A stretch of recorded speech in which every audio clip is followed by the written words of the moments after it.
महर्षि, मैं 2022 में अपनी बुरी आचरणों की वजह से अपने दिमागी स्तर का कंट्रोल ही खो बैठी थी। फिर महर्षि अभी कह रहे हैं कि इन्होंने अभी डॉक्टर को दिखाया, उन्होंने बोला है कि नाम जप और ध्यान केंद्रित करो जिससे माइंड वो हो आगे। कैसा बढ़िया डॉक्टर, हम तो दंडवत करते हैं डॉक्टर को जिसने नाम जप बताया। कह रहे पर अभी आज्ञा चक्र पे ध्यान कैसे करें, मतलब आपको इसी चक्कर में मत फंसो। राधा या राम या कृष्ण, जो नाम प्रिय हो उसी का ध्यान करो, इसी से सब हो जाएगा। चक्कर वक्कर में मत फंसो, अभी चक्कर से निकलना है। बिल्कुल सब चक्र खुल जाएंगे जिस समय हम नाम का ध्यान करते हैं ना। ये सब चिदानंदमय है। हमारी बात मान लो, दिमाग में लिखो राधा, बस उसी में मन एकाग्र कर दो, राधा राधा राधा। देखो आपको कैसा आनंद मिलता है, कैसे मन एकाग्र होता है, कैसे सुख मिलता है। जो हम कहें उसको मान करके और चल के फिर देखो आपको आनंद मिलता है कि नहीं। पूरी बोधी चली गई थी, तो डॉक्टर के कहने के अनुसार ना ये कुछ नहीं होता, माया का पर्दा पड़ता है। रजोगुण तमोगुण सतोगुण है।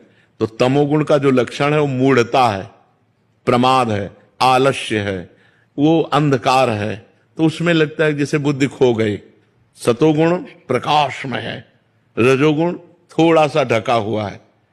जैसे सतोगुणी पुरुष के अंदर जो कामना होती है, जो अन्य वासनाएं होती है, वो ऐसी होती जैसे दर्पण में मैल, ऐसे करो साफ एकदम।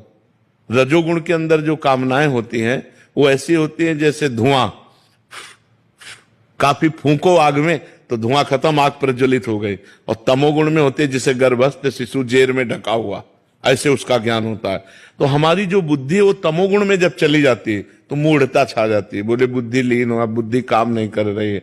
और जब हम भजन करते हैं सतोगुण आता है तो बुद्धि प्रवीण हो जाती है। कोई ऐसी दवा नहीं है कि तुम्हारी बुद्धि बढ़ा दे, नहीं है तो सबके सब बुद्धिमाने हो जाते ना भजन के द्वारा। बहुत अच्छा डॉक्टर है, प्रणाम करने योग्य डॉक्टर है जिसने आपको भगवान के नाम जपने की प्रेरणा की। धन्य है कि एक आधुनिक डॉक्टर होते हुए भी वो एक आध्यात्मिक औषधि आपको दे रहा है।